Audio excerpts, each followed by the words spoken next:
It's a day of celebration. It's a day to give honor. Give honor to a man that served many years in many capacities here in our city.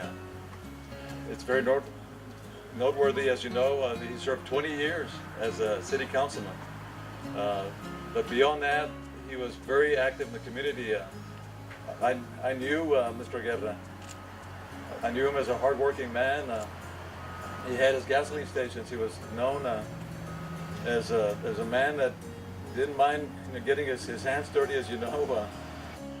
Today, we are here gathered together before you to honor the memory of the late Joe A. Guerra.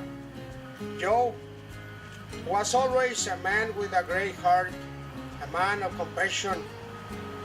He was an advocate for learning and forming community.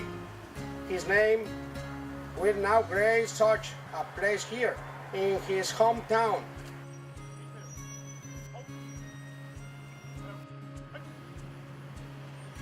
I pledge allegiance to the flag of the United States of America and to the republic for which it stands, one nation, under God, indivisible, with liberty and justice for all. I think everybody remembers Mr. Guerra, and the mayor mentioned the gas station.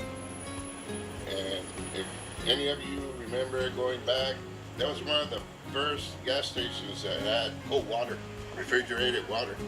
So everybody used to stop there. They used to walk around in the area and had to drink water there because it was really cold next to the Coke machine. So those are some really cool memories to remember Mr. Guerra. But a very, very special man that did so much for this city and very worthy of this recognition today. You see, Mr. Guerra was one of those exceptional human beings.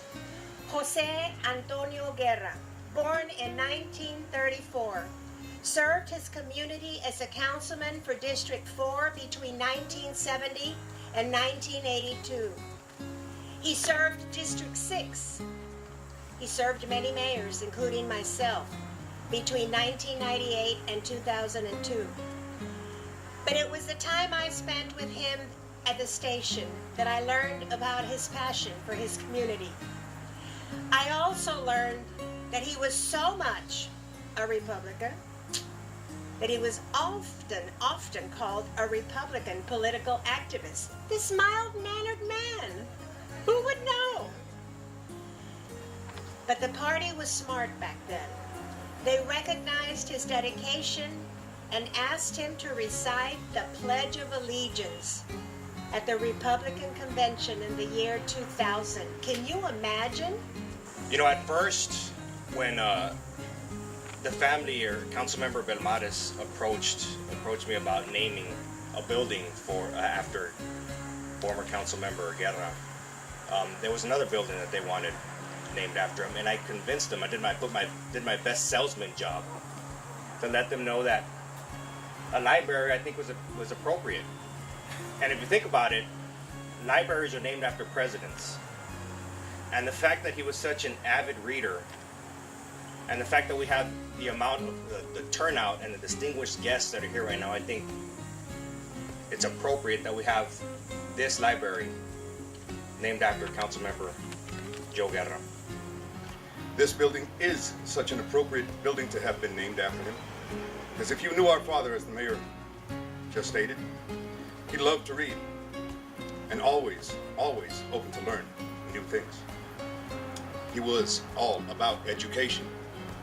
Education, he would tell us, could take us as far in life as we wanted to go.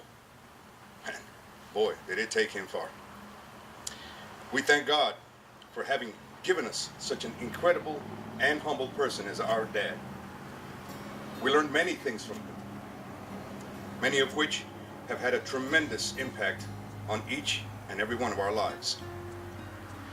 One of the most important things we learned was that we are all put on this earth for a reason.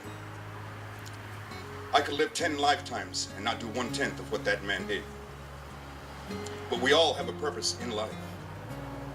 We all learned early in our lives that his purpose was that of helping and serving others. We believe he is certainly looking down on all of us, all of this today, and smiling from ear to ear.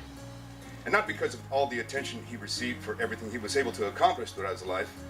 Trust me, he was never about the fanfare of things. But more so for leaving a legacy for others to follow and learn from. To see just how important it is to get involved and get things done for others, whether in politics, in business, or in individual work ethic. Having this great library dedicated in his name will allow future generations to learn exactly who he was. Just an ordinary citizen who wanted to make Laredo a better place to live for everyone. May this serve as a reminder for others to always be encouraged and thereby make a difference in their city and in their respective lives as well.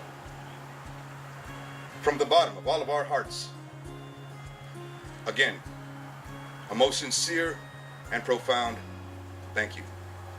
God bless you. 3, 2, 1.